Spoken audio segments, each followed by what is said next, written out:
You've moved to London in 2014, found a home in East London and soon after in Hackney. As a poll you ran on Instagram that had a whopping 2 people answer, one of people's favorite things about a borough is how queer it is. You really love that too. Those 2 people complained about the amount of poop in the ground and the growth of the small plate pandemic. You're only familiar with the first one. Both people complained about the unaffordable rents that make living in Hackney borderline impossible. You do too, even though you're somehow still managing it.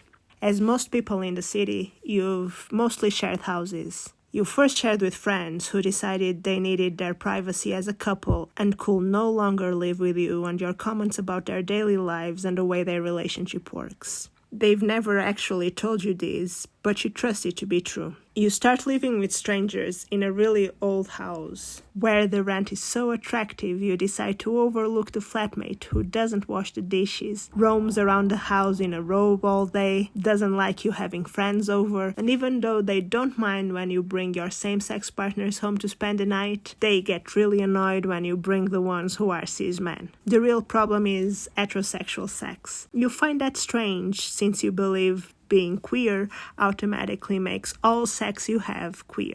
The rent is that good, and the sun coming through the windows beautiful.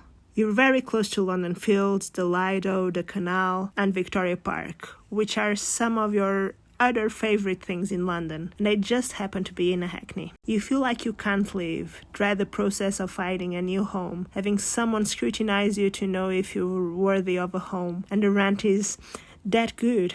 There's a worldwide pandemic. You stay home for 2 years. There are dirty dishes. There are friends that need to come over because they're their mental health support system. My friends that can't come over because my mental health isn't important take a toll. There's always been a third person in that house. A collection of rotating strangers who never thought the rent was that good to cope. The last of whom thought your soap bar you used to shower with was communal. You're lucky enough to have kept your job during the pandemic and even had a pay increase. You have no way to spend money. You can't travel, you can't go out, and the rent is that good. The toll gets too high. You decide to move out. You've saved enough during the pandemic, and you're looking just about at the time where the rents had taken a dive and hadn't yet increased. You decide to live by yourself. You love it. You even get a cat. 2 years in, you're starting to fear your landlord will remember you're in Hackney, where not even shared houses seem to be affordable anymore. I wish to end this with a message of hope, but have none.